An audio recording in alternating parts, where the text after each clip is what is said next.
आपके बीच में निवेदन करना चाहता हूं कि जिस प्रकार से किसान की व्यवस्था को अपने वर्तमान स्थिति से निकालकर एक खुशहाली की व्यवस्थाओं में स्थापित करने का अगर काम किया है तो भारत की सरकार और प्रधानमंत्री नरेंद्र मोदी जी के नेतृत्व में ये काम संभव हुआ है।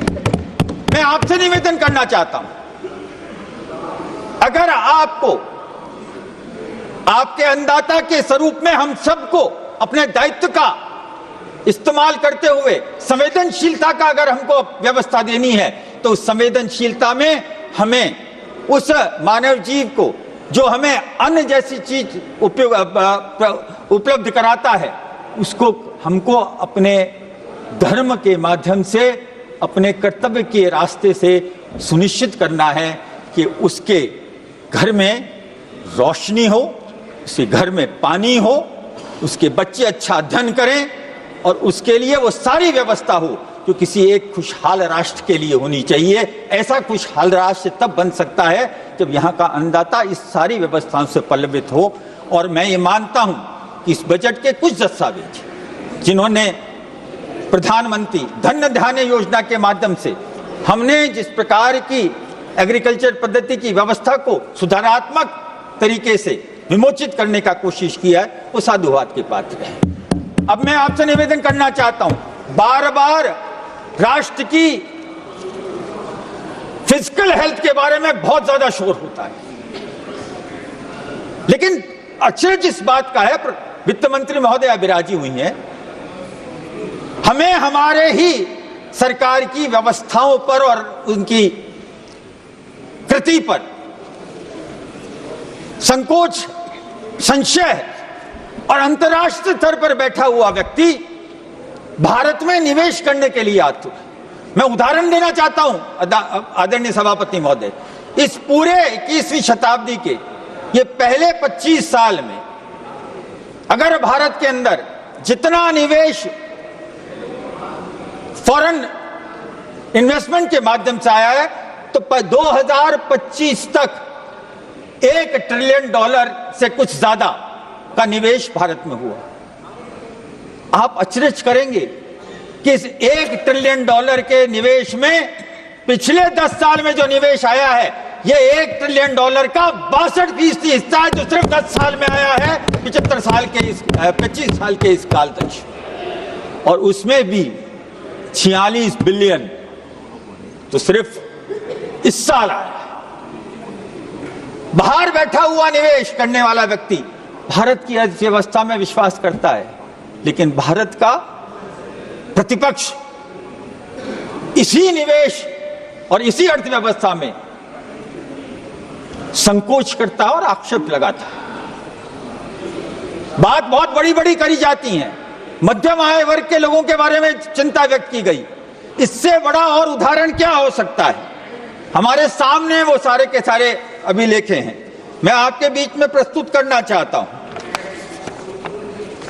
मध्यम आय वर्ग को जितना छूट और जितना फायदा वर्तमान सरकार ने दिया है पिछले किसी सरकार ने नहीं दिया, यह मैं आंकड़ों से साबित करना चाहता हूं। 2000 और मैं तुलनात्मक तल पर दूंगा, यह भी आरोप लगता है कि कॉरपोरेट जगत को ज्यादा दिया जाता है और व्यक्तिगत आय वाले व्यक्ति को यहां प्रताड़ित किया जाता है, जो कितना असत्य है मैं इस चीज को आपके बीच में पेश करना चाहता हूं।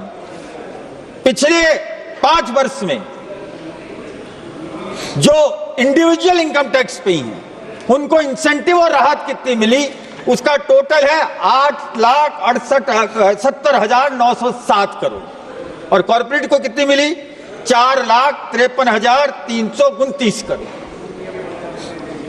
एक वर्ष का आंकड़ा है। 2019-20 में अगर कॉर्पोरेट जगत को हमने 94,000 करोड़ की दी तो इंडिविजुअल इंडिविजुअल्स को हमने 1,55,525 दी।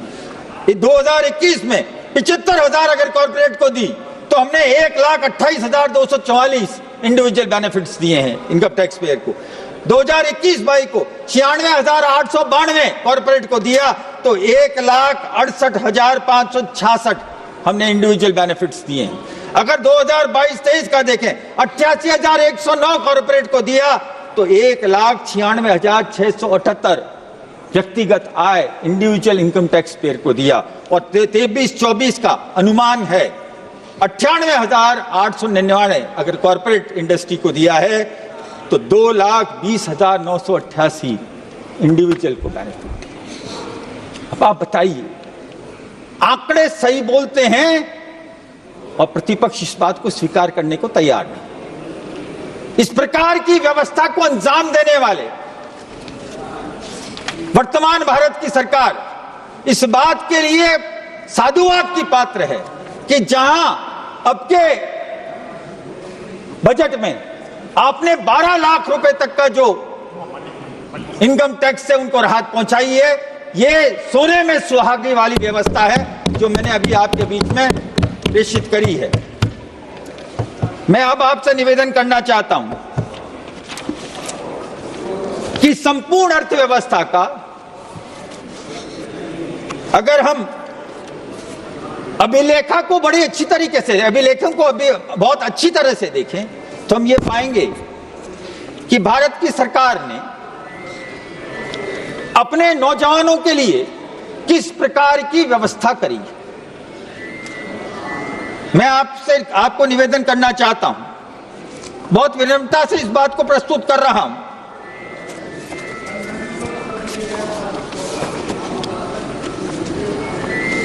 कि जितने हमारे सामने अभिलेख हैं उसमें सबसे पहले तो वर्ल्ड बैंक के कंट्री डायरेक्टर का वो व्यक्तिगत टिप्पणी मैं पहले प्रस्तुत करना चाहता हूं। India's economy has been remarkably resilient to the deteriorating external environment and strong macroeconomic fundamentals have placed it in good stead compared to the other emerging market economies. World bank के डायरेक्टर भारत की अर्थव्यवस्था को संसार के बाकी राष्ट्रों की अर्थव्यवस्था और वहां की व्यवस्थाओं के तुलनात्मक रूप से बेहतर, अच्छा और सुदृढ़ बताते हैं। मैंने बीच में एक चीज छोड़ दी जो मैं इसमें जरूर देना चाहूंगा। पहली बार भारत की सॉवरेन सिक्योरिटी को जेपी मॉर्गन जैसे अंतरराष्ट्रीय स्तर के एक्सचेंज में, इमर्जिंग बॉन्ड एक्सचेंज में जगह मिली।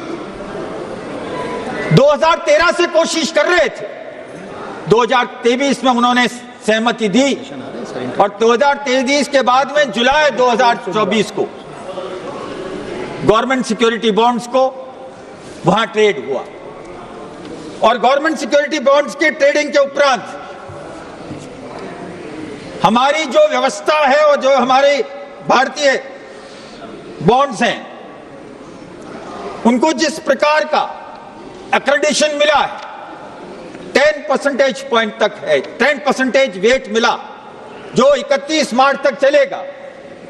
आदरणीय जैसे ही ये चीज हुई उसका मैं आप और इसके साथ ही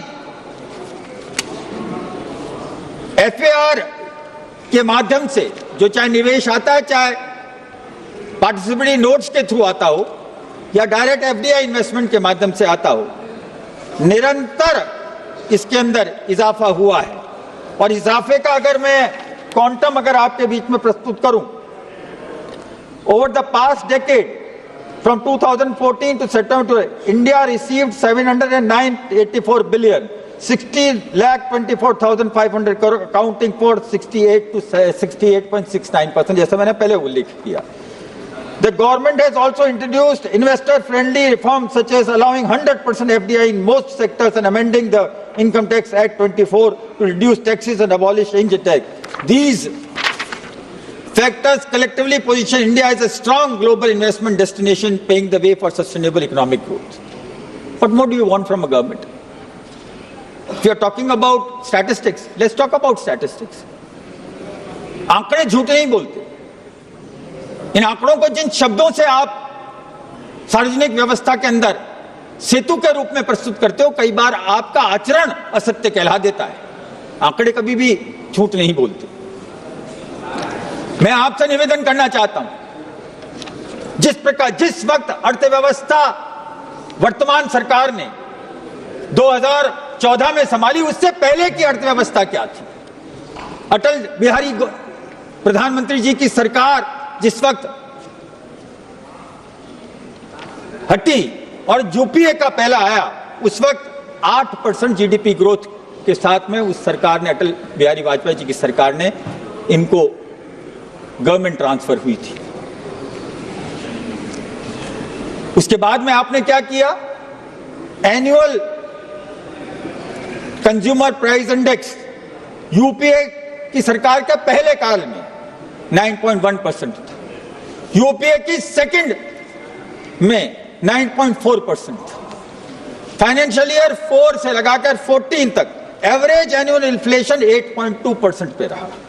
और ड्यूरिंग एनडीए, उसी वक्त का अगर आप देखें तो annual CPI inflation during NDA 2014 to 19, मैं अभी वर्तमान सरकार के उस कालखंड की बात कर रहा हूं जो पहला काल करता, 3.4%। ये हमसे डबल से भी कुछ ज्यादा। उसके उपरांत भी ये कहते हैं कि आप में दोष है, शेम। और सेकंड टर्म पर थोड़ा ज्यादा था, 5.1%। अब आपकी फॉरेन करेंसी का क्या हाल था? फॉरेन बैलेंस का during UPA forex reserves had declined from USD 294 billion in July 2011 to USD 256 billion in August 2013. By September 2013, forex reserves were just enough to finance little over 6 months of imports, down from 17 months in the end of 2004 when they took over. Forex reserves to external debt ratio tanked from 95.8% in financial year 11 to 68.8% in financial year 24. आपके समय तो अर्थव्यवस्था ये थी। Reserves saw an increase of 9%. Recently, India's foreign exchange reserves surged to a record high, reaching a new peak of 666.85 billion, and reserves saw an increase of 9.69 billion in just 1 week in the month of July last year. Now, this is not something that I have fabricated. These are books and international communities which have actually provided us with. Even if you go to see the present day statistics and go into it, India's current account deficit stands at 1.2% of GDP in Q2 of 25, lower than its long-term trend with support from buoyant service sector whose exports have grown to 11.6% on year-on-year basis. Fiscal deficit and revenue deficit being at a staunch 4.8% and 1.9% with an estimate 4.4% and 1.5% in financial year 26 to come. It only denotes that the most of the post-COVID fiscal burden has been unwound and India has a great chance of improving its sovereign rating, both being lower than pre-COVID levels. The reduction in personal income tax, of course, that I've already said, capital and revenue expenditure ratio, a key marker to judge quality of fiscal spending, is budgeted to increase to 28.4%, the highest in 2 decades. A great example of a fiscal prudence is Centre's outstanding liabilities in 25-26 are estimated to be 56% of GDP. Outstanding liabilities had declined from 52% of GDP in 2013-14 to 49% of GDP in 2019, that is prior to COVID. But unfortunately, the COVID led to a lot of other things. From 2019 to 20 onwards, outstanding liabilities unfortunately increased to 61% of GDP in 2021 due to COVID and have moderated therefore and is targeted to be less than 51%, is targeted to be less than 50% by the time we reach 2030. Throughout the last 11 years of the government, there has been a consistent rise in contribution of direct taxes as a share of the total tax revenue of the government and indicating a rising trust in the government, simplification of tax reforms and rising income levels. For the state of Rajasthan, an increased allocation of Jal Shakti Ministry from 47.95 crores to 99,503 crores in 25-26 comes as a boon since the scheme has done wonders for the state. The Parvati Kalisan Chambal linking project, ERCP linking project, जो अब राजस्थान के लिए एक lifeline है, वहां के अन्नदाता के लिए एक ऐसी व्यवस्था है जो इंदिरा गांधी नहर परियोजना के तुलनात्मक रूप से उतना ही ज्यादा काश्तकार, किसान और वहां के लोगों को लाभ पहुंचाएगा। मैं इस बात के लिए, और क्योंकि वो अब नेशनल प्रोजेक्ट में आ गया है, इसलिए मैं इस सरकार को और भारत के प्रधानमंत्री नरेंद्र मोदी जी को साधुवाद देता हुआ उनका अभिनंदन करता हूं, स्वागत करता हूं।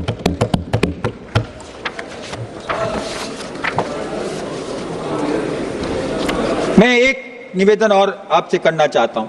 There are two industries which come under service sector. Tourism, let's take how what the tourism say. The World Trade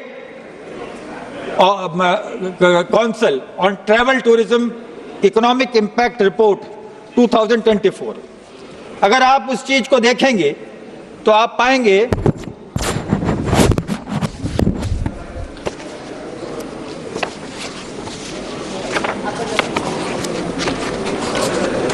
मैं सिर्फ आपके बीच में वो आंकड़ा पेश करना चाहता हूं। The tourism sector is witnessing a remarkable recovery post-pandemic, with domestic tourism leading the way according to the World Travel and Tourism Council (WTTC) 24 Economic Impact Research. In 2023, the sector contributed over 19.13 trillion to the GDP, 10% above 2019 levels, and created nearly 43 million jobs, an 8% increase from 2019. वित्त मंत्री जी के para 75-76 में hospitality industry के बारे में, tourism के बारे में विस्तृत रूप से ब्यौरा है। मैं इस बात के लिए वित्त मंत्री जी को धन्यवाद देना चाहता हूं कि हार्मोनाइज्ड मेन लिस्ट में आपने होटल और हॉस्पिटल इंडस्ट्री को व्यवस्थित करने की जो बात कही है, वो 2022 के आपके एक्ट के अंदर लिमिट करती थी कि ऐसी इंडस्ट्री और हॉस्पिटैलिटी इंडस्ट्री और होटल जो उन शहर जिनकी जनसंख्या 10 लाख या उससे ज्यादा है, वो इंफ्रास्ट्रक्चर एक्टिविटी में आएंगी। अब आपने क्योंकि इसमें अभिलिखित किया है, तो मैं आपसे उम्मीद करता हूं कि उस सीलिंग को हटाकर इस प्रकार की एक्टिविटी जहां भी हो, जो आपके टूरिस्ट सर्कल्स हैं, सर्किट्स हैं, या जो आप 50 नए डिस्ट्रिक्ट चयनित करेंगे, उसमें इंफ्रास्ट्रक्चर व्यवस्था के अंदर टूरिज्म का आप व्यवस्थित स्वरूप को उसमें व्यवस्थित करने का कसरत कर्म करेंगे। ये मेरा आपसे निवेदन है। With the government initiative like 2047 vision targeting sir, अब मैं सिर्फ आपको ये बता दूं, total GDP contribution travel tourism and jobs created sir 2019 6.9%, change for by 41%, 9% change of total robust, and the jobs created are over 42 billion. 42 billion jobs के ऊपर create हुए, and this is reaching 44, will go up to 45, and with the boost coming through the budget, maybe it will surpass even the 50 mark. तो ये क्योंकि मैं youth की बात कर रहा था, इसलिए मैंने रोजगार की बात। इसके अलावा एक और इंडस्ट्री है एविएशन। तकरीबन 2030 आते आते 1700 नए एयरक्राफ्ट आपके पास में आएंगे। जब एक एयरक्राफ्ट आता है तो उस एक एयरक्राफ्ट के खरीद में सीधे 100 व्यक्तियों को रोजगार मिलता है, और 600 व्यक्तियों को अलाइड जो उसके साथ में होते हैं उनके जॉब्स की क्रिएशन होती है। आप इमेजिन करिए, अभी तो 750 हैं, अगर 1000 भी आ जाते हैं तो कितने नए रोजगार के संसाधन और जॉब्स उपलब्ध होंगे। ये एविएशन इंडस्ट्री की वो व्यवस्था है जिसके बारे में मैंने आपको उल्लेख किया है। अब you please let me know when my time runs out. मैं एक विषय और आपके बीच में बहुत आदर के साथ में रखना चाहूंगा, प्रमोशन ऑफ लेबर। आप जितना ऑटोमेशन लेके आ रहे हैं, बड़ी बड़ी इंडस्ट्री आती हैं, लेकिन नौकरियां कम होती हैं बिकॉज जो टेक्नोलॉजी एडवांसमेंट हुआ है, वहाँ ह्यूमन रिसोर्स एक ऐसा है जो धीरे धीरे ऑटोमेशन के साथ में फैक्ट्रियों में कम हो रहा है।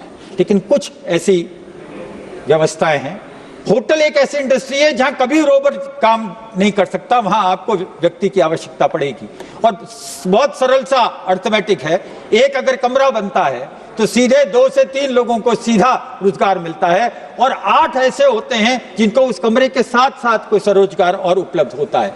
तो जिस प्रकार से हमारी टूरिज्म इंडस्ट्री बढ़ रही है उसमें, और जिस प्रकार से एविएशन इंडस्ट्री बढ़ रही है, अब मैं आपसे निवेदन करना चाहता हूं, एक जो प्रमुख चीज थी ग्रीन एनर्जी, ग्रीन एनर्जी का एक बहुत महत्वपूर्ण पहलू जो आपके वित्त मंत्री जी ने बहुत विस्तार से रखा, वो है भारत स्मॉल रिएक्टर्स।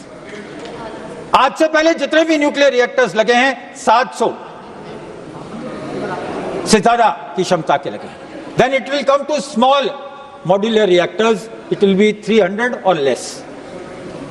इसमें एक बहुत बड़ी व्यवस्था और है कि भारत के रेल मंत्रालय ने यह निश्चित किया है कि उनके जितने भी रेल हैं या ट्रेन्स हैं वो या तो इलेक्ट्रिसिटी पे चले या ऐसी एनर्जी पे चले जिसमें कार्बन फुटप्रिंट न्यूट्रल। और रेलवे मिनिस्टर ने भी न्यूक्लियर प्लांट के जरिए एनर्जी की व्यवस्था करने का एक संकल्प लिया है।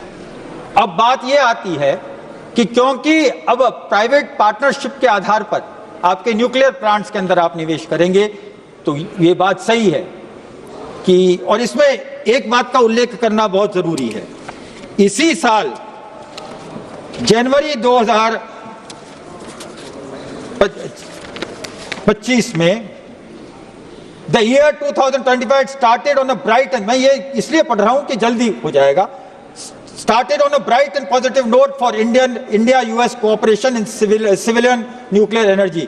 Visiting India for the last time as US Secretary of State on 6th of January 25, Jake Sullivan noted that the US in finalizing steps to remove long-standing regulations that have prevented civil nuclear cooperation between India's leading nuclear entities and US companies. Consequently, the US Bureau of Security has removed the names of 3 Indian institutions, the Baba Atomic Research Center, Indira Gandhi Center for Atomic Research, and Indian Rare Earths Limited from the entity list, representing a core component of the US export control policy intended to prevent proliferation of weapons of mass destruction. The entity list basically consists of names of individual business and organizations to whom exports of certain technologies and goods are restricted. This development came after US Assistant Secretary of State for Energy Resource Jeffrey R. Pate in February 24 termed the nuclear deal an important piece of unfinished business which both countries had a shared interest in. Now, these are the type of, we were agitating the other day on the foreign policy and how we are behaving, what we are doing. Now, these are, I'm not quoting from a political leg, I'm quoting from a genuine issue which got resolved. We had this confrontation from 2010. Gradually, we have been able to resolve it. Just imagine 50% of your entire energy that is coming comes from an energy which creates a lot of carbon footprints. Even the others that come from also has a carbon. If we can do it, and if we can do it accordingly, I'm sure it will go a long way. There are a number of things that are happening. If I talk about the space industry, the space economy, we are the first one to give our country a space policy. 2023 is the one when we had space policy. Now we are entering into 100 satellites have already. It was 94 the last time when we met here in this house. Now it is 100. The Prime Minister congratulated the entire scientific world and the Department of Space and Research of what a wonderful job they have done. And these are commercially viable